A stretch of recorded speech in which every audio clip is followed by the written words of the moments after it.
We have all been in a situation where we want to voice our opinions and potentially change the outcome of something, whether it's at work, school, or in public.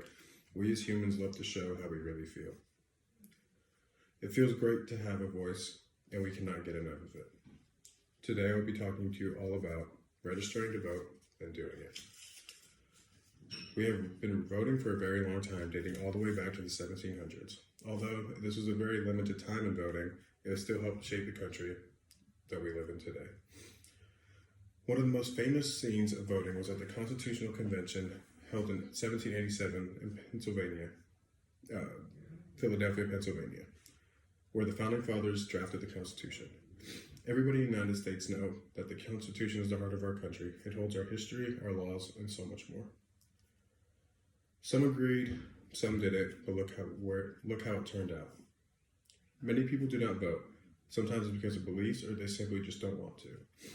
There are many excuses to not vote, but most of them can just be avoided by a change of heart. Let's take a look at the steps to vote. First and foremost, you must be 18 years old. That's the law. You cannot get around it. Second, you must register. This can be done at a DMV while you're getting your license, or you can do it online. Third, you must locate your voting station. It's usually the closest one to your home, and that's the only place you could vote. Lastly, when it's appropriate, go vote. In the United States, we are a democracy. Democracy is an inclusive political system in which all groups can participate and they all can be heard. It is where transparent and accountable politicians work together in the interests of their citizens. That in itself is special. With democracy comes different sides of it with different views. These are called parties. The Democratic and Republican parties are the two most powerful parties in our nation. But there are also smaller parties such as the Reform, Libertarian, Socialist, Natural Law, Constitution, and Green Party. It might not seem that it's likely that for instance, Green Party candidate would win the election, but they do have a major effect on it. I have talked a lot about the voting history, the history of voting and the process of it, but I have not explained why you should do it. First off, it's your national born right. Why not take advantage of it? Your country wants to hear from you, and that's pretty important.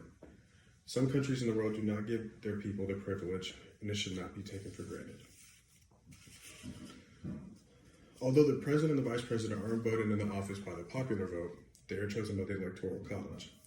The 538 electors are divided among each state according to representation in Congress. 2 senators per state plus a number of representatives in each state. For example, Florida has 29, while North Carolina has 15, and Utah has 6. The candidate who wins the popular vote in each state is given the state's electoral votes. The president needs 270 out of the 538 to win. Your vote does matter. At the end of the day, your vote can decide whether a state goes Democratic, Republican, or any of the third parties. You have nothing to lose when it comes to voting, and when you do it, at least you know you gave the person you wanted to win that much more of a chance to do so.